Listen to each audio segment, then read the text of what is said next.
Live on Facebook.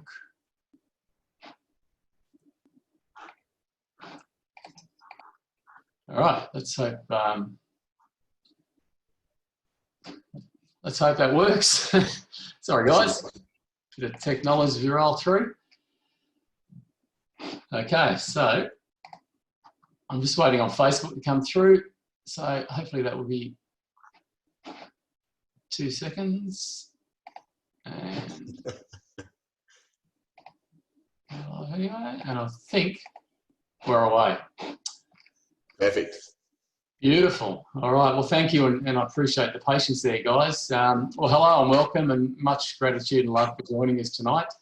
Before we get into it, just a bit of housekeeping up front. At any point, feel free to ask a question in the chat area on Zoom, or if you've got a concern or something, just whack it into the Q&A.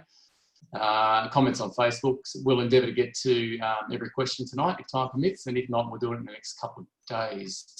What else? I've got a bit of a run sheet beside me. Those that know me know that I like to work to a structure, so I might look down occasionally to make sure I'm on track, and we'll also look at the comments from time to time. Just for the first 10 minutes, I wouldn't mind scene setting if I can, just through the eyes of my experiences, and then we'll get at some questions, and we'll get into the questions with Jason. Firstly, what tonight is not about is solving for COVID or people's views on whether it's real or not. It's about helping people through what is real, and that is lockdowns and what is happening as a result of the lockdowns. I first came across Jason on the Pete Evans podcast. I ended up listening to that podcast 4 times. Such was the impact of his words. I highly encourage you to listen to that podcast if you get a chance. It's on Pete Evans' podcast, nothing to do with paleo, which you'll find tonight. So if you get the opportunity, have a look at it. Tonight's discussion with Jason will be based on a few questions that I've penned, and they're based on what I've been feeling during this time, and equally what I'm reading in posts and hearing and seeing from others. Any questions you have, we'd love them. We're keen to stimulate thoughts or anything that will bring critique into the conversation, and then we'll open up the discussion. So feel free to comment and ask away. Any questions you have, I'll prioritise them over mine, so I'll always get to mine a bit later on with Jace as time permits. If you have any questions for me at all, just use my initials, given you've got 2 Jasons on the screen, but typically I'm hoping they're all for this fella. But before that, I'll do a quick intro because there are people on this tonight that don't know me. So my name's Jason Miles, and my purpose in life is quite simple: to help people take back accountability of their health and wellness. It's a simple purpose, however, the path to achieving that is quite detailed.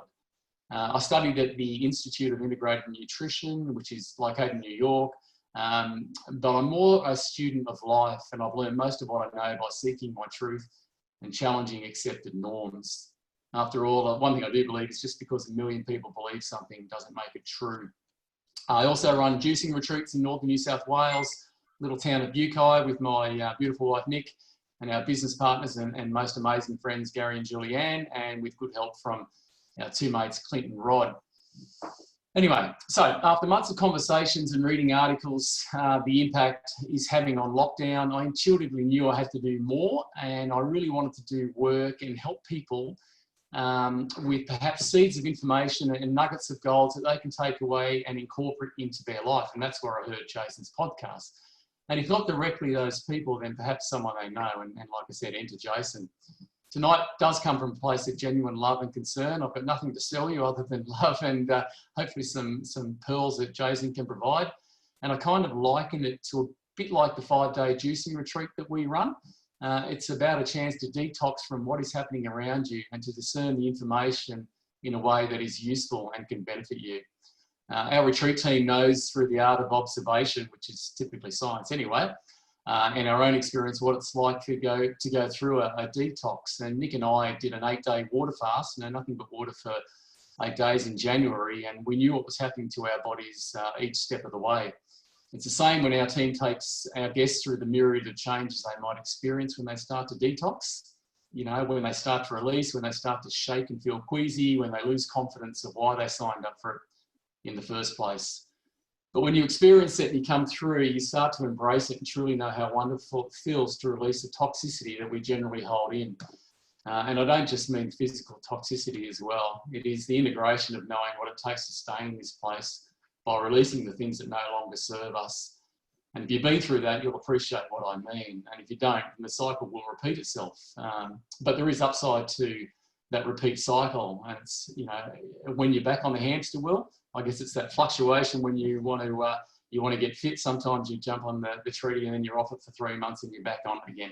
But I guess the beauty is if you are aware of it, then you're halfway there. I mean, not everyone walks around in an aware state. So from a personal perspective, as we come through this current situation, especially in Melbourne, my hope is that things don't go back to the way it was for people. If, and I stress if, life is a daily grind. Whilst COVID isn't much fun for anyone, especially in Victoria, if you want to go back to the 9 to 5 grind, then I don't know whether that's a better situation, to be honest, in my opinion. I believe that we weren't born into the world to simply grind out an existence. We might be alive longer, but it sometimes seems we're living less. But given it's what we're born into, any change then has to come from within and not outside, because outside is how the whole party started. Regarding the current COVID situation, what I'm seeing down here in Victoria, and I think most Victorians are, is a rise in the anger to the point where something will probably give, especially here in Melbourne and most certainly in the US. So the intention of tonight is to hopefully learn a few things that resonate with you, and you can take them back into your world and use them not only today, but whenever you decide to manifest lemons in your own life. Like some, I feel the anger, anxiety, frustration, sadness and disappointment through what is happening. But wanting to smack Daniel Andrews in the head with a frozen salmon isn't going to fix the issue inside me, nor external to me, because there'll always be another Daniel Andrews unless something changes. It's merely a release that would bring perceived temporary satisfaction. So as my good mate Elton likes to remind me with his sage advice, don't lose perspective, mate. And so with what I've learned through all my years of wellness study in corporate life, I am anchoring myself to be part of the solution, and I'm doing that through numerous channels, such as being part of litigation, common law groups seeking to change the power within governments, as well as ensuring our liberties and freedoms are always protected. What else am I doing? I've written to the PM, federal ministers, the Premier, the Victorian Parliament, the Governor-General, and I'm also part of groups that are taking action against the state for people who have suffered financial and emotional hardship. And while all that's playing out, I continue to educate myself about the issues at hand so I can discern the information that I seek out and that is presented to me. And I do all that whilst trying very hard to maintain a level of control and calmness within. And that's not always easy because, hey, I'm a human at the end of the day. What I've learned in the past 8 to 10 years of my life, and mostly from people in my life right now, is that our lives mean so much more than just obeying and conforming. We are much more significant than that. That we even exist is a miracle unto itself. And I kind of like the awakening to sheep being herded into the pen. Well, my awakening anyway. You know, you get through that first pen, they close the door, and you've got the impositions of the world around you, and the next day you wake up and you roll through the next pen and you've forgotten about the first day's impositions, and you're on to the second one, and then you're into the third day, and so on. And it's a bit like that fable about boiling the frog alive. You know, the frog will jump out in hot water, but put it in cold water and boil it slowly, and it'll actually cook itself to death because it can't perceive the danger.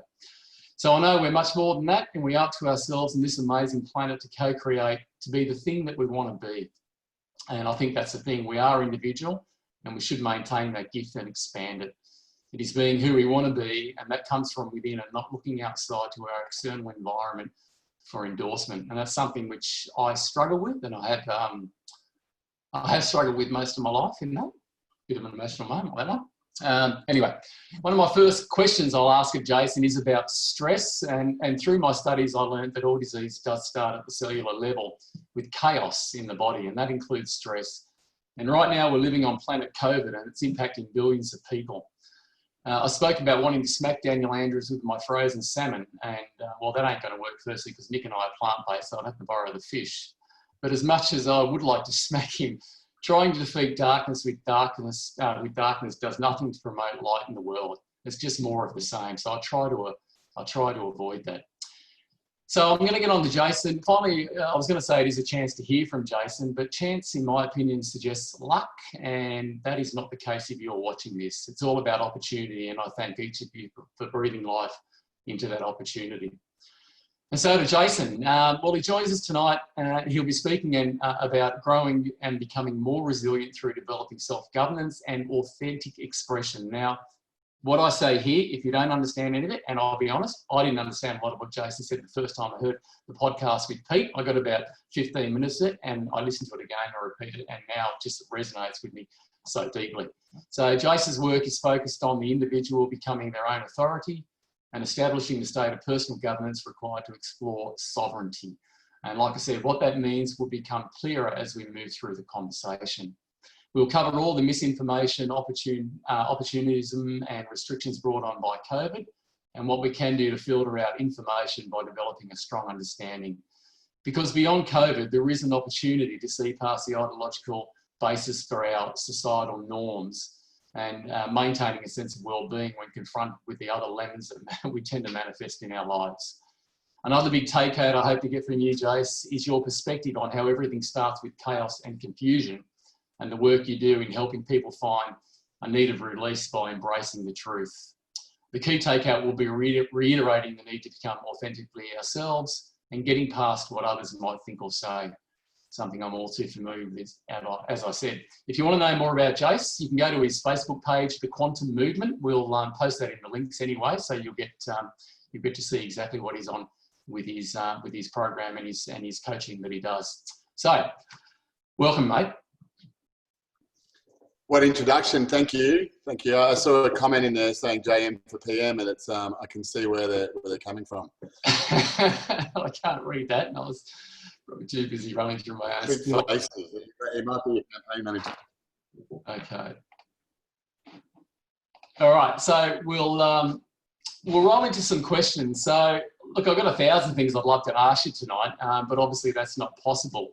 Ideally, I would love it if the people watching tonight or another night will take away the information that is actionable. And I think that's one of the things I learned with you, that things have to be actionable. So I said I'd start with stress, and I will lead in with that. It seems to me, at least in my opinion, that we have unknowingly outsourced a lot of our accountability of our lives. The downstream impact of this is creating so much stress in our daily lives. I'm concerned with the amount of stress that I can sense in people, both when I speak with them and when I read posts or when I'm in other forums. And that includes the Australian Labor Party, which I do like to go in and have my own comments around.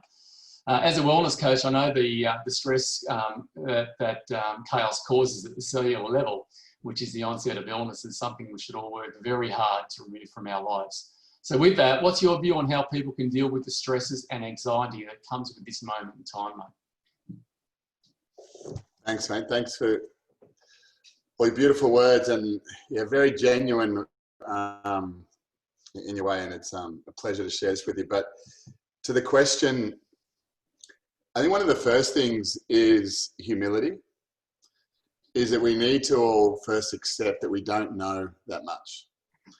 We need to be able to become humble and be able to expose ourselves in a very powerful way. For all too many of us, especially, I look at the word adult, and it's not by mistake that words sort of tell you a deeper story, but as an adult, we become adulted. We seem to think we know everything, and if we don't know, we'll have a crack at it. And just to save face, just to look like that we've got an understanding. And as a parent, we tend to do a lot of the same as well. So stress is about, two things, or one thing trying to be taken in two different directions. So as an individual, and I can go probably into a deeper part here, that there's two parts to us, and we all are aware of them, but we're just not understanding how to navigate and control them. We have a physical capacity and we have an energetic capacity. And the thing is, that energetic capacity exists within us.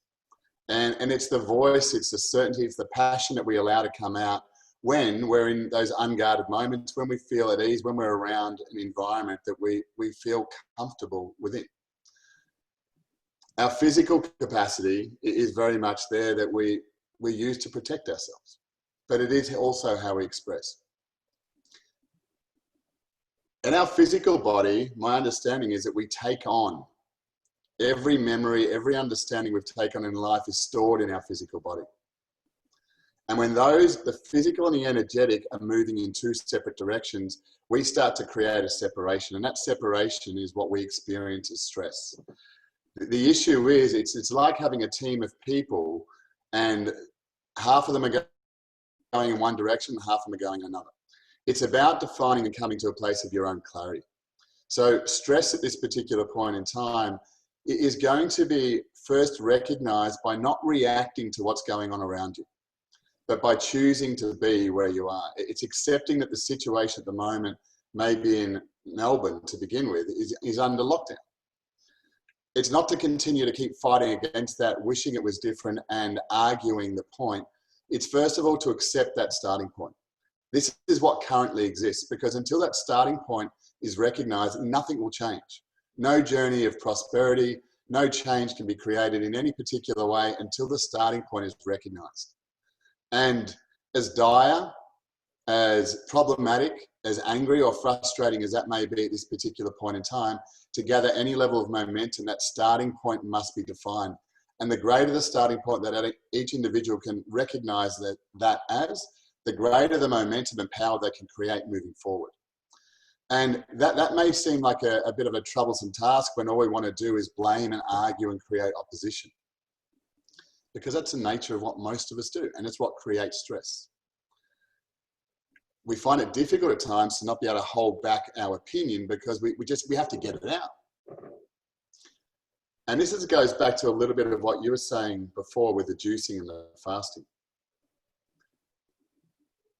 We as individuals, we take on so much information each and every day, and especially in a heightened state like we're in at the moment, where we've become so much more present, where people are starting to ask themselves questions they've never considered. Why am I here? How did I get here? Why am I doing the job? Why am I in this relationship? And many other things that can go about in their own life to consider the deeper things that are more important and prioritized to them that they've just, I suppose, breezed over previously and put up with, compromised and allowed to be a particular way because it could be worse. And that's the very nature of our own degeneration is, well, at least I'm better than where I was. At least I'm better than this. Rather than stepping into our own prosperity and having the audacity to actually be different and choose to live a life that we want. So when we're in a state of stress, what it highlights is not that moment. It's all the stuff that we are carrying on that's unresolved in our life that we're maintaining, that we're not able to let go of. And that's why so many of us, we become toxic, we become diseased. People who have cancers and further diseases and depressions and these types of terrible experiences, they don't happen overnight. They are a matter of choice over a longer term, which most of us just don't understand how to navigate. So to me, stress and all parts of life is about navigation. It's about understanding first from where I'm starting. And only then once I understand from where I'm starting, can I, in true form, actually start to chart my course forward. Many of us are trying to escape where we are without accepting where we're beginning from. And we will maintain our dreams, which will continue to be dreams, because we are not starting from a point that is recognizable, that is real, and can be grown from. We have an enormous capacity that is immeasurable, but it needs to start from a most simple foundation. And the stronger that foundation, the stronger the understanding of that foundation, the greater the capacity to ascend. And this is about, being grounded and these types of things. So, as far as something that people can take away from this, and I think, all of life and all of teaching that people come to these days is that they're happy to get something that's information that they can be right in the next conversation, that they can repeat to appear or have an apparent level of wisdom. That doesn't bring any level of freedom to anyone's life, except a burden of carrying around information like we've been schooled on in our younger years. It's about action. And until we can action something, we don't actually understand it. Eventually, we come to action things that are valuable to us that become habits, and we do so effortlessly and automatically. The problem is most of those habits are the things that we haven't chosen. They're what we've done in defense or reaction to the environment around us or the people that we've been exposed to. But my recommendation in this, in avoiding stress, is to just stop. Spend 10 to 15 minutes with yourself and be honest and intimate with yourself as far as where it is that you're starting from. What am I challenged by? What is it that's stressing me? What is it that I want that I don't have? What is it that I would like to be experiencing that I don't believe that I can? What are my relationships to the space that I have around me? Do I love where I live? Do I not? Look at your life in a whole range of different areas, from your relationship to your finances, to your own intelligence and intellectual capacity, your health and your physicality. Look at these particular things, your relationship with family. Look at them all and start to see a pattern, and then get a starting point that is clarified that you can start to move forward from. Because as soon as you start to do that and you sit down, stress will stop. Because at that particular point, you'll be coming into an integrated state and allowing yourself to move forward. So The issue is, sorry, Jason, is it almost like an audit? And we do that when we run our juicing retreats. We literally take people through an audit of each day and the scale of each day and the scale of how they're feeling. Is that kind of what you're saying? yeah, absolutely, absolutely. But the very nature of it is bringing attention to our own self. And it's in that particular part that we start to experience our own wisdom. We gain a level of self-belief because we see ourselves as we are. Mm. And we can start to then change that. We can then start to make a difference. We're the ones that do that. And you can't make a difference if you don't have a starting point. And that's what most of us end up finding in our life. We're continually moving from one moment to the next, to the next, to the next. But we've never resolved the previous one. We've never actually made a decision to say, hey, wait a second. This is where I am. Do I actually want to be here? Mm. More often than not, we're trying to fit in to what everyone else has told us to do. And look, this is however deep you want to go into the controls of government and organized, organization around the world, is the very nature of confusion starts from the inability to recognize where the starting point is. These are simple concepts, but we just don't, we skim over them because we're looking for something far deeper because we've allowed our life to become so complex. Where in reality, it's so simple. But identifying the starting point from where to begin your life from is critical in every aspect. And I would say in every project, in every point that you're going through in your life, your relationships, going into a relationship and understanding what you are before you actually enter into a relationship, and then start blaming the person that you've been blessed enough to spend time with, and start blaming them because you haven't actually recognized what you bring and what you are. It's, that there's a, that's, look, stress, that there's so many different aspects to it, but it's generally, it's trying to be in two different places at once, which is not possible. And most of us have that incapacity to say no. Yeah. We're very good and graceful at saying yes. And we're used to receiving love and attention from people accepting us rather than it being sustained by accepting ourselves. I think that's a really good point, because if we say yes to everything, then we truly give up the experiences we may have by saying no, because we're trying to please other people. Well, look, I would say one of the biggest things I do is teach people how to make decisions. And, again, that might not seem, so sexy, but the thing is, every decision we have made is where we have got to right now, and it determines everything we have. But the thing is to understand with decisions is we need to keep making that decision. When we decide not to do something, we don't just say it once and say, well, I've done it, it should happen. We need to make that decision again and again and again as we reorganize our environment and our life from the way that it used to be. It's we're now in a particular situation where I believe it's the greatest time that has ever existed. But that's very difficult for someone to comprehend when they don't understand the very nature of themselves and are in the habit of making decisions, because what this is presenting to us at the moment is to make some very significant decisions in our own life. I don't believe the government has any control over us, but the thing is, there's a greater majority of the country that believes that they do, though they do. These particular, we don't realize how much control we have because we give it away so freely. And I would say, going back to the first point, to sit and identify where you're starting from right now. There's no right way of doing that. There's just you giving attention to yourself, coming to your understanding of it, and improving on it each day if you're not satisfied with what you see. But that particular part is a significant level of success. And anyone who's truly successful will understand that they have to become clear and confrontational with themselves about where they're starting from.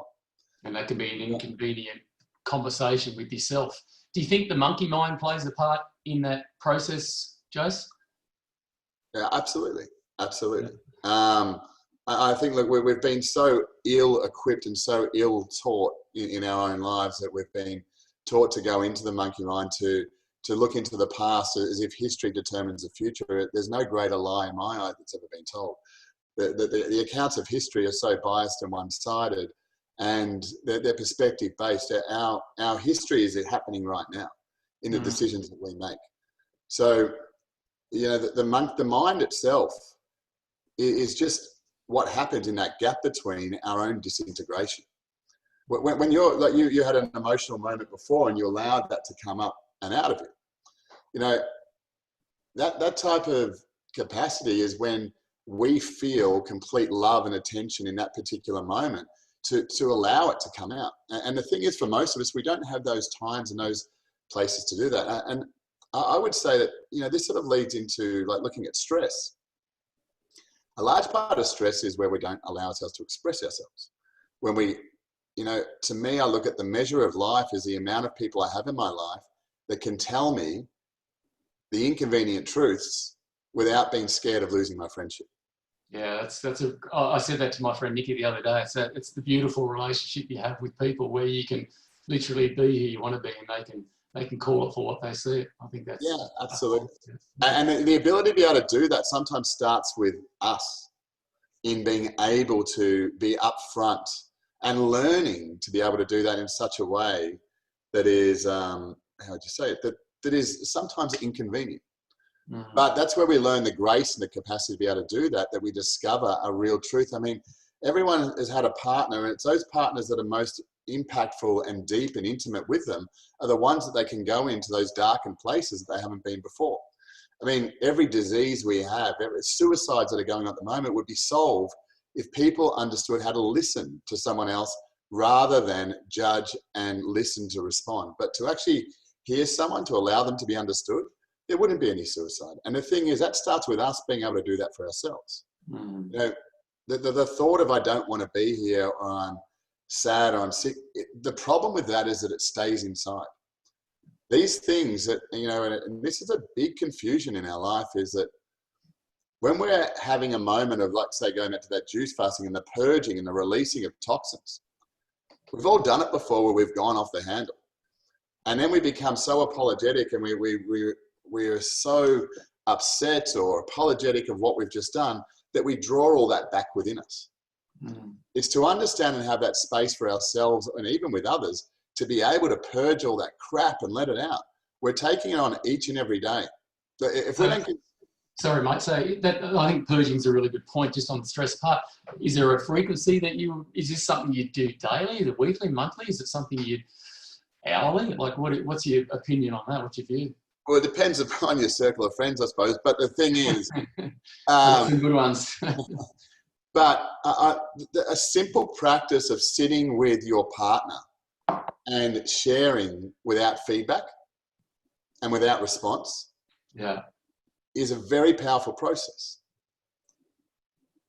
To be able to do that with your own self, I mean, a pen and paper and writing out just the things that that you don't like, that you hate, that are frustrating, angering you. And to me, that's more important than anything else, because the very nature of that, as soon as we can start to purge out those things that don't serve us, we can start to have really meaningful relationships and fun and enjoyment with the people around us, because we're focused and we're attentive and we're present. Yeah, where I studied with the integrated nutrition, they had a philosophy which was add in, crowd out, and it really stuck with me. And I use it with Gaz and Jules and Nick and the guys when we do our juicing retreats. And in simple terms, it could be anything in your life. You add in the good, and by nature and by capacity, the bad is crowded out. So you add in fruits and vegetables, and you crowd out the processed foods. And I guess if you're adding in good habits, and I think the purging sounds like it's actually a good habit, then you may be crowding out the emotions that no longer serve you. Absolutely. I mean, look, the thing is, it's, you know, dirty water, anything that's dirty and toxify, you know, we don't want to put anything of purity into there until we get it back to a space where it's clean. You know, like think of just washing and using dirty dishes. We want to produce something of value. We want to start with something that is clean, that is free from toxins. These are habits that we see each and every day, but then we don't apply them to our own life. So we've got to find a way within our own self. And look, there's plenty of ways to be taught that. There's plenty of simple practices. But the thing is, it's taking that awareness and that common sense to say, wait a second, if I keep carrying all this rubbish with me, if I don't let go of it in some way, well, of course, this is going to be my experience. So don't beat yourself up about it. Don't put yourself in some sort of corner identified as some psychological condition, because this is all just an excuse to then continue to keep holding things on. There's not one part of us that just says that we are defined by a condition. We are and have the capacity to change anything in any particular moment. And I believe medicine and science, it's all going to start to take on a very different form, because it's become indoctrinated in keeping people away from their own truth and away from their own capacity to actually stand up. But the thing is, we don't understand, we haven't been shown how to navigate that. And that's the main thing. Like it's not about repeating quotes. It's not about reading books. It's, for me anyway, it's about understanding how I can navigate what I have, because what I have is damn significant. For everything that's been created in everyone's consciousness is phenomenal. Everything, every bit of technology, everything we see in front of us, and that's the stuff that we've been exposed to, has all been created from within. Everything started in someone's imagination. But how often do we want our life to change, but we don't allow our imagination to be the dictator of that, to be the source of that, or the vehicle that we use? I mean, do we know how to use our imagination? I mean, just a little over 100 years ago, you can do some research, and there's a whole lot of documentation, if you can get your hands on that, about talking about the 7 senses. And the 7 senses were not like an amazing discovery. They were talked about as a matter of fact. That has changed in a way our language and the information that's been shared with us. And imagination and intuition were not special gifts that someone was born with. They were the noble senses. But the thing is, if we don't understand how to, we all have them, we all use them, we just don't understand the capacity on how to direct them in a way that's in our favor. So we end up using intuition to identify our fears, to identify the things that are problems. And we bring them to them with such great force. You know, fear is just not understanding the unknown. Fear is not understanding, well, basically not understanding anything in our own life. And we choose to then decide that that's fearful, and we justify not moving away from it, but staying within it. And then we restrict our life down to a small space to move within. But, you know, this is why I believe what's happening at the moment is such an important time. It's not about rising up and getting the pitchforks and burning down houses. It's about individuals finding their own independence and capacity to move forward in their direction, which provides an example to others. And no attention goes into things like degenerative media. No, it goes into subscribing to the government to try and help us out or to fix things. It's about people coming together in the absence of that. And what do you create beyond this? This is what the opportunity is at the moment. It's not getting caught up in the blame or the opposition or the fight. I know that the body itself has a capacity to not be affected by any ingestible or vaccine or 5G or whatever else has been suggested. But if people don't understand that, they're going to be scared and affected by that. And they're going to want to fight against it. But that same amount of energy can be gone into understanding how to develop the capacities that are already natural within each of us.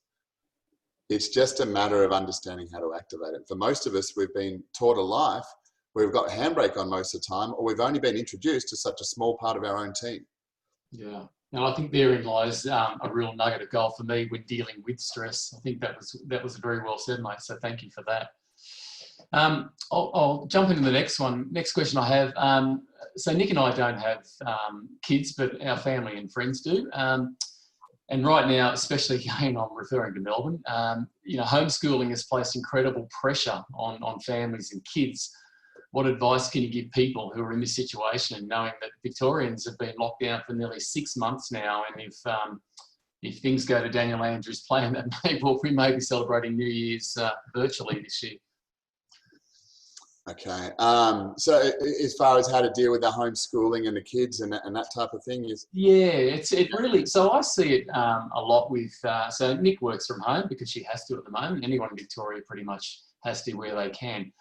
And you can feel it, you can sense it, even when I talk to people when I'm out and about through my mask, which I reluctantly acquiesce into, but you can actually hear the stress that they just need to get out of the house because the kids are doing their head in. So, what advice can you give for people who are living through this situation now, knowing that they have been locked down for 6 months?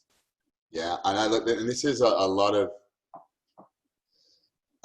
parents, I suppose, are going through the same thing. But it's look, our children. We all know this when we actually stop, and the shame of it is that when they're not around, that we start to recognise how valuable they truly are. So. The truth here for me is it's about attention. Your children don't have a problem playing with the electronic devices that are in front of them. What they have a problem with is understanding why they don't get the attention from you that is of quality. And the thing is that I understand, and I've seen within so many kids, a child wants your attention. That's all they want. They don't need it forever, but they need a quality of it. They need to understand a number of things, that they're appreciated and that they're loved. It's about understanding our own self and the type of person that we want to be, and our kids, they're our greatest measure. So if it means at this particular point that we're homeschooling and we need to find a way to do that, it's not doing it because, oh, fuck, like I've got all this work, how am I going to do this? Yeah. It's about how do I do this and enjoy it? How do I do this and actually get something out of it? How do I do this and the kids actually enjoy it? Because if you can do anything where you're at a level where I just have to get it done, where it's a have to and a should and I must and I can't be bothered and when's this thing going to end? Nothing great has ever come out of that attitude. But if that's the way you're going, that's what's going to happen. You're going to create that particular type of outcome. Now, it takes a little bit longer at the beginning to identify, well, how can we do this in such a way that we enjoy it? How can I set up some sort of understanding with my kids in this rare opportunity that I'm going to have with them being at home, whereas most of the time they're in someone else's hands and I'm not getting an opportunity to understand or learn from them. Yeah, good point. So our kids, especially, and this goes a little bit deeper, I won't go too far into it, but up until the age of 13, there is a significant gift that your children have for you. And if you don't take the time to understand that and receive that from them, they will spend the rest of their life trying to get your attention and never actually moving into the fullness of themselves, which is where kids continue to blame adults or their mum and dad for what they did or did not do, and they rebel against them from those years from 13 until they leave home or are kicked out of it. Mm. And the issue is, if we don't put that attention in initially, if we don't come to develop a relationship that is respectful and valuable with those kids at that particular time, we're going to be dealing with that and sowing what we reap, reaping what we sowed in those earlier years. So this is an amazing opportunity about recognizing the greater capacity we have and the responsibility we can take, how to make this thing great. Because this is not about how to push the kids in the background. Your kids, what they bring and the wisdom that they have is far greater than you'll find in any book or any podcast or any particular thing that you have. When you stop and you become present to your children and what it is, and you come to understand them, that there is no greater gift that I'm aware of or that I'm present to. And what that will do and what it will activate within the individual will be far more significant than any other experience that they're having. So for me, if it's a matter of getting up an extra hour for your child that day, we'll do that. If it's a matter of whatever that may be to bring that into place, but blaming the system and the situation is not going to make a difference. Mm. Wishing for it to be different is not going to make a difference. Telling your kid what they need to do is not going to make a difference. They have an intelligence. It's about coming to a place where you become present to yourself, where you can communicate in a way that is not only honorable, but is heartfelt and true within you, that is a representation of yourself. that builds up that child, because when they're built up and when they're encouraged, they will be your greatest supporter. And they will do things that make you proud, that allow you to develop a greater sense of your own self. Look, being the example to our kids is one of the greatest accountabilities that we will find in our own life. So just on, you mentioned up to teenage years, and I see my good friend Naomi, she's just made a comment there about dealing with teenagers and their isolation. That is a concern of mine, even though, again, I don't have children, but I have friends that have kids, and I am concerned. It's not a fear thing. I don't want to promote fear into the world, but when you have these kids that are, held back from their friends, it is cause for concern, in my opinion. Any words around that, mate, at all? Yeah, absolutely. Absolutely. I mean, this is probably for some, there's a great show that I believe is good for anyone to watch, especially have kids, called Captain Fantastic. It's a very much about the relationship with children, but I believe in complete honesty with children. I believe in learning to understand the situation of your own life so that you can impart upon your children some genuine honesty and truth, and create a relationship. And when I say an intimacy with your children, I mean an intimacy in honesty, where there is a real depth to the relationship that is congruent, that is real. So what I mean here is explain to them your understanding of what's going on at the moment. Don't allow them to start worrying, because they know when you're not being truthful. They'll know when they're being deceived. But to be completely honest is what you believe is going on at the moment. Share your understanding, treat them like they are respected by it, and explain to them why this is happening, and then bring them into the situation, the equation, and ask them from a point of responsibility, how do they want to deal with it? It's not the parent's sole responsibility to deal with that child's challenges at that particular point in time. If we respect them and bring them into that particular space, there's a fair few dynamics that need to be developed, and what we would develop in ourselves by doing that. But by bringing them into the conversation, your children will bring an amazing amount of not just contribution, but engagement, because they are allowed to actually make decisions in their own life for themselves. Ask them questions, engage with them, and you'll be shocked and surprised at the wisdom that they do bring. I know that that's difficult and challenging for some parents, because they feel that they will lose a level of control, but this is about engaging, a soul that's sitting in front of you. This is about preparing them for life, so that when they get to the other moments of life, that they're resilient, that they can make decisions for themselves, because their own parent has demonstrated a trust and a belief within them to be able to do that for themselves. I like it. I guess I would ask anyone that's listening tonight if they've got any suggestions or things that work for them, again, specific to those that are in lockdown, and God willing, it doesn't happen to the rest of the country, because it isn't a fun thing to work through. But as you say, there is an opportunity through it. But if you do have ideas or suggestions, by all means, feel free to share them. I would just one other thing, just to add into that, as a practice, to actually stop with children and family, and actually stop and share in a very open and honest way, is extremely powerful. For people to be heard and understood is what brings a real significance to life. To be able to do that with their family, this is a rare opportunity. I would say, how can I embrace it? How can I actually look at it in a very different way and start to get excited? In the same way that those people going in and starting a business and have great ideas and get excited by what they can create.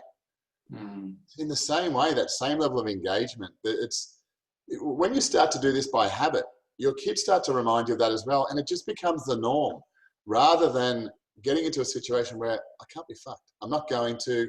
Let's just do it easy. Let's just settle for less. And that's never going to be a way that, as we move through life, that's going to bring about a level of emotion and reality and presence to life. Not in my eyes, anyway. Yeah, look, I think, sorry if you can hear my dog behind me, she's having puppy dreams at the moment. It's a bit like Dr. Wayne Dyer says, change the way you look at things, the things you look at change. I hear you and I listen to your words, and it feels like I've been lying dormant in my life for 50 years, and now the awakening's kind of kicking in, and Yeah, it's kind of, again, it's not a fearful emotion, it's just a realization. And I actually, yeah, I love it. I think it's great. It's probably where I am in life. Obviously, it's where I am in life. And I'm looking forward to where I'm going to next with it. But I just want to just jump across there from kids, and my niece, who is currently, and I don't know whether she's online tonight, but she's currently sitting in the Marriott with her 5-month-old. And she was living here in Pakenham, out in the eastern suburbs of, or way up in the eastern suburbs of Melbourne. But she's gone back to Brisbane because she was living in a unit on her own here. And when you're doing 6 months in lockdown and you have a child and you can't go out for more than 1 hour a day, and then there's a curfew in Melbourne, you know, so that our Premier loves to proudly show our empty streets off after 8 o'clock, which I won't go into tonight. How do you feel about, and given Melbourne is an apartment, especially the city of Melbourne, it's an apartment city, and there's a lot of people out there that are living on their own, and they're, you know, if they're not working, I mean, what advice could you give them, or what's your view on how people can handle feeling the loneliness and the anxiousness if they're isolated, and especially if they're not working? Yeah. Yeah, I really believe that, you know, there is a great awakening happening, and it's been brought about by chaos, and it happens a lot for all of us. You know, like, it's in the most chaotic moments that we find our greatest innovations. And I would suggest that, you know, people in those particular moments, the very thing that we seek, and I think is more important than it, is attention. And everything exists in the world that we're in because of attention. If it wasn't given attention, it would soon die. From a plant to a business to a house, whatever it is that we have, anything that's not given attention will always deteriorate. Now, the issue is when we are locked down and the only thing we can do is give ourselves attention. Most of us have crafted a life in such a way of avoiding it and being of service to others. And that's a very noble and great thing to do, but it's not authentic if we're not doing that to the same degree that we're doing it for our own self. So we can find, what I would say is important is to be able to have conversations that are fulfilling, and especially that's what life is really about. It's not about just how are you good, and how's the kids, and how are they great, and what's going. You know, it's the depth of the conversation that brings us to life. You know, besides that, we're not interested in, and I think people are starting to get past these surface level conversations. And what this is, you know, it's starting to, after 5 or 6 months, bring people up to start saying, well, what the hell's going on? Why is this occurring? Why are those people not allowed across the border? Why is the mother and the child, newborn child, now being separated? What's happening? How do we get here? And these types of questions, you know, all come back to how absent I may have been to my own self. And I think, you know, the very important part is to recognize that I don't know how to be alone. And I think we've been conditioned for such a long time that being alone is a bit of a problem. It's something that is an issue that we have. If we're alone, there's something wrong with us. But the very nature of being alone, to me, I look at the word alone as all one. You know, it's in that particular moment that what the truth of that word is all about. It's where our real strength is, because when we can sit with ourselves and we give ourselves attention, and I would suggest for anyone, 5 minutes at the start of the day, just to sit with yourself, just come to recognize how difficult that is. And it's not about, okay, why am I feeling this way now, and how can I fix that and put a band over it? Because when this thing stops, I can then go back to just doing what I was doing before. This is the greatest problem that's going to exist. And I don't think we won't make it through this stuff if that's the nature of what people are looking at. We have pain in our lives to such a degree to not change, but to create habits. Now, if the pain's not significant enough, we would just do enough just to get past it. Yeah. But the pain in our life exists and continues to be there, whether it's a pain in our shoulder, whether it's a disease or a sickness, in order to change habits. I can guarantee anyone who has any sort of terminal illness, when they choose to change their habits and that decision is made deep within them, that disease no longer is a part of their experience. That when people don't want to change, the sad thing is that they're going to be continually confronted with these types of conditions. So yeah, there's a lot of sadness, and I would say, get around as much as possible to those particular individuals and start having deeper conversations. To me, I believe it's one of the most important things to bring people together to do that. And to be able to speak openly and authentically, to be able to speak without apology, to be able to purge and release what's not there. But it's important just to recognize in my own self, how do I now move forward past this? How do I actually spend time with myself? What about if I just start for 3 or 4 minutes each morning? You don't need to meditate. You don't need to sit with your hands in a particular way. I just mean to stop and sit with yourself. Yeah, it is. I mean, fuck me, excuse me, I shouldn't talk, but it's something that I struggle with every day, and I do like to write, and I do find that journaling has helped me significantly. Mind you, I am a bit of a fan of solitude, so I don't mind, and I'm very lucky compared to most down here because I live on acreage and I get out and about. But I do find that writing down, and just because it forces me to be in one moment. And to the extent that, an example today, that picture behind my right shoulder, which might be the left on the screen, I've been dying to put that up for a long, long time. It is a greyhound, which is beautiful. So I went to my shed to get the stud finder and picked it up, walked back in the house, but thinking about tonight and everything else, and went, oh, I didn't get the stud finder, and went back into the garage and brought it back in. And went to bring it back in, but of course it was already here. So talk about not being present. And I find that writing it just immerses me into the ink and the pen, and I just find myself writing freely, and it's just that moment in time where nothing else really matters but that moment in time. It is good. Just a question here, mate, from Nikki. How do you suggest challenging ourselves for authenticity? This is something I question myself on every day. Authenticity to me is a congruency between what you say and what you do. Some people would say that that's integrity, but integrity is a significant part of authenticity, and it's as far as you being able to accept and be aware of your differences and willingly want to express them. I mean, we've all got a bit of a freak within us. We've all got something that's different that we somehow hold back. We don't want to share because the fear of what we may have of being judged. But we are free in ourselves because we say we are.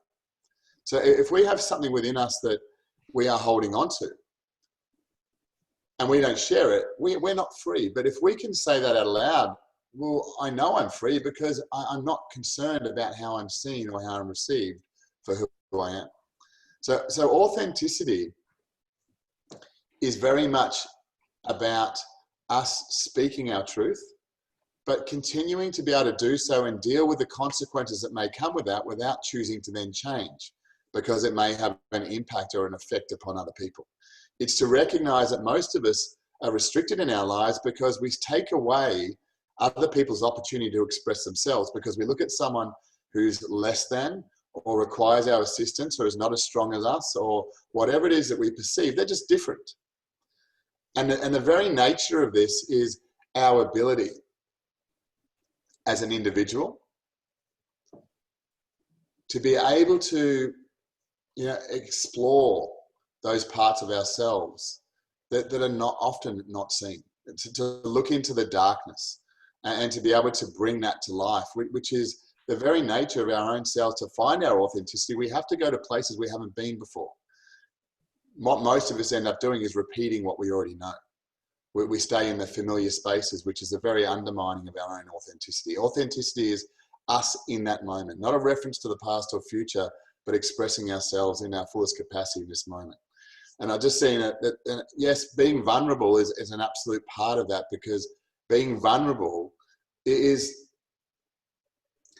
not knowing what you're going to say next. And it's the ability to be able to sit in that particular space open-hearted and allow yourself to do that. Now, to be able to do that with strength, and that is strength, it requires strength, but especially for men, there's been a bit of a stigma, I suppose would be a word, that vulnerability is weak. what is weak is staying in the same place, is having a victimized space in your own life where you stay there. That's what weakness is determined by. But our ability to move beyond that is allowing ourselves to be vulnerable to discover what is unknown within our own expression, within our own actions. And every single part of life is about asking a question of what we're moving into, to expose what we haven't seen or what we've moved into or not moved into beyond that, if that makes sense. Well, it does to me. It does to Nikki, I hope, and I guess she'll give you that feedback in time. In fact, she says, I love that, thank you. So that might answer your question. Elle again, a friend of mine who is, that's a pseudo, I think. Are there many people from Melbourne on this call living alone? She has a few coping ideas. Well, yeah, I'd love you to share. I do know who Elle again is. We'd love you to share them. I've probably got time for one more, and I have literally have about 85 questions for you, mate. So I'm going to randomly look at my notes and pick one. And I'm going to do if I can do a blokey one. So I've been camping with a few of the people rather, not blokes, the people on this call. And we're sitting around the campfire at the moment. And how do you tap into yourself? And how is that possible? And how do you free the mind?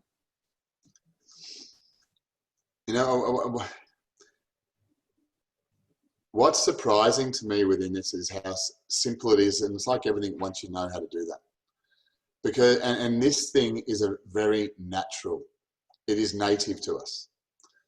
What has happened is we become interrupted by so much that exists around us. And you would know this at a physical level from fasting.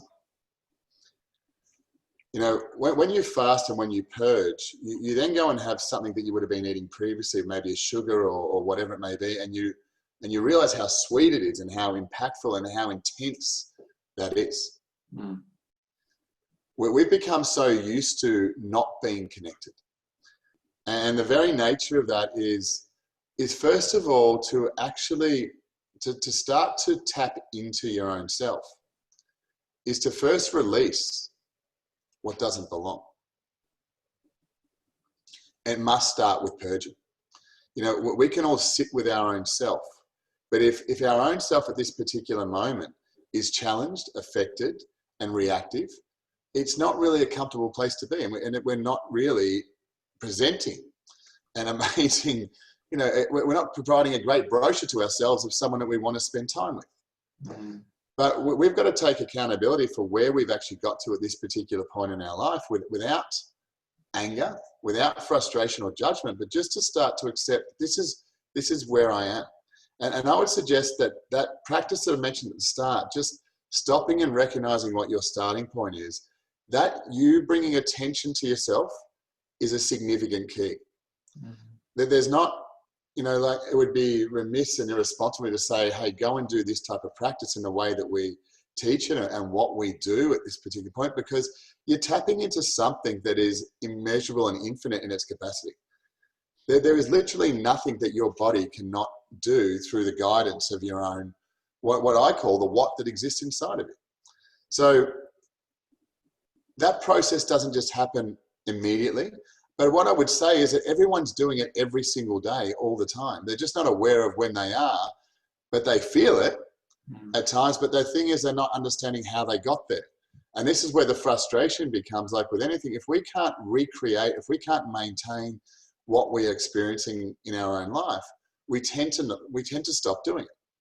So to me, that the very nature is, it's not about getting wisdom. It's about understanding how to navigate, how to get there. So yes, there's simple things like breathing, and they will do it to a degree. I mean, there's a practice that I was taught, from martial arts. It was, 7 sevens. And that was just 7 breaths in for 7 seconds in, hold for 7 seconds and 7 seconds out, and do that 7 times.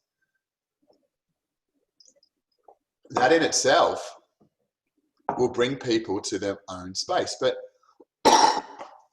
excuse me, the very nature of you choosing to do something with yourself, for yourself, that is a very significant starting point as well. It doesn't need to be a deep spiritual practice. It doesn't need to be at the end of some level of ancient wisdom. the simplicity of it is what makes it powerful, and your ability to be able to repeat it. So what I would suggest, just stopping with your own self, and like you mentioned before, so I'll just take another walk. Yeah, you're right, mate. I'm on a red kind, just to keep the throat clean. You've got one too for that. Our attention is everything, and it is the currency of life. It is why your partner is with you or not with you, or happy with you or not happy with you. Every single thing around us exists, and what we don't understand is the capacity that is going through us when we provide our attention. Yeah, true. Yeah, 100%. And when we actually stop and do that for ourselves, and to me, this is what love is attention without reason. Love is not something that's experienced. It's something that we do, is attention without reason. Now, when we can start to give ourselves attention, not because we've screwed something up, not because we've forgotten something, not because there's an emergency, not because there's a problem that we have to address, not because there's a pain that we now need to fix and my leg is killing and I now need to give myself attention. We give great quality to ourselves when we are in the best state and space. And if we can make a habit of giving ourselves attention when we don't need it, that's when our life becomes fulfilled. That's when we start to find a deeper fabric and essence of our own self that becomes obvious. Mm. I love it, mate. Well, we're up to an hour, and I think we've only scheduled an hour, so I guess we'll have to leave it there. I would love to pick up again with you, mate, and I'm going to explore a little bit more about what you do, and I've made that pretty clear anyway, because there's so much in that it just hits me right between the eyes right now, and the place and time in motion. And everything that you say, just, it resonates so strongly with me. And I think the biggest thing that I get is when we say yes to one thing, we're saying no to a multitude of other things. And I hadn't really thought about that, because not that I acquiesce to everything that comes in front of me. And in fact, some of my friends might say I'm a bit of a hard ass, and perhaps I am. But sometimes I do say yes for the sake of saying yes, rather than experiencing the no and seeing where that may take me. So I think that was a really good key learning for me, or a key takeout. Oh, that's great. Look, I'm more than happy. Look, with everything that's going on with all of this at this particular point in time, it's so easy to get distracted. It's so easy to interrupt the very nature of your own purpose and passion in life. And to get caught up in fighting against what's wrong. Yeah. I'm more than happy to go through. There's further questions that people have and you want to go through and do that again. I love what you do and I love what you bring, and if that's bringing benefit to people, great. I think it's just most important that people have patience, but don't acquiesce. Don't become compliant. Understand how to actually nurture and grow your own self through that particular patience, so that these particular experiences do not become the perceivable or misunderstood challenges that most of us are seeing them for.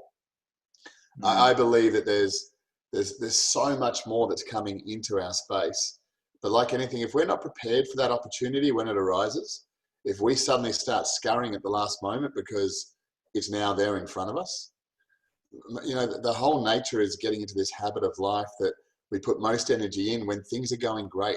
And then by default, we don't need to put as much energy in because we're already in motion. Most of us get somewhere and we succeed and we get to a point where we're happy. And then from that, we stop because we want to celebrate, because we want to show that we're successful. But the very nature of success is a habit that we move through, and it's got nothing to do with money. It's got nothing to do with business. It's got to do with the choices that we make and when we make them. Not when we're in pain, but when we are in a state of choice. It's the pain comes in our resistance to change. But if we're in the habit of changing because everything else around us always is, and we recognize that, we start to live a life that's supported by everything around us rather than in opposition to us. I think that's a great call out, mate. We tend to do we don't tend to make the change while things are at the top of the wave. We tend to try and force it when we're, we're getting dumped in the surf, so to speak. So look, I think we might leave it there. I just wanted to say thank you for everyone who's coming on now. You may watch this later on. I hope you can take something away from tonight's conversation and start making some of those changes in your life. I guess only you will know what they are, and only you can decide if you want to do the work. And I've coached quite a few people in my life, and from where I sit, the work effort is really where it comes in. You've got to do the work, and it's got to be almost every day. It isn't someone telling you what you should do, it's you telling yourself what you need to do, and only you know that. And I guess that's probably coming through in your comments tonight, Jace. So I really wanted to thank you, mate. I really do appreciate it. I've loved connecting with you.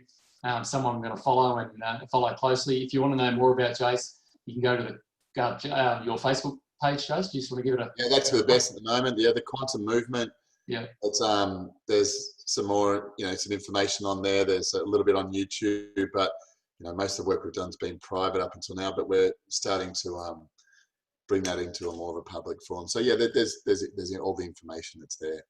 All right, and there's plenty of videos on there as well. And I do encourage you to listen to the Pete Evans podcast. I wasn't ambivalent towards Pete. I don't know the guy, but he interviews quite well. And your podcast for me, and I've listened to about, I don't know how many Pete Evans podcasts now, but yours for me is still the standout. So it's the one I got the most from. So blessings for that, mate. No, thank you. That's yeah, he's a great interviewer, and look, I mean, he's just a shadow of yourself, though. What you've brought tonight, it's I really appreciate the amount of organisation and obvious energy that you put into this is, yeah, it's humbling. It's quite amazing, and really yeah, blessed and humbled to to be here to do that with you. All right, guys. Well, thank you so much. I wish you a wonderful Thursday night. I hope you have a lovely weekend wherever you are in the world, and in fact in the UK as well. We did have someone tuning in from the UK. So thank you, blessings. I appreciate your support, and I trust you got something out of this. Thank you. Thanks. Now, Jace, I don't know if we're still live, and the technology for me is not my best here with Zoom. Do I just hit end or do I hit stop? Yeah, recording? just down on the more, you just click end stream. End? Yeah. Right. Wonderful. And meeting for all? Yep.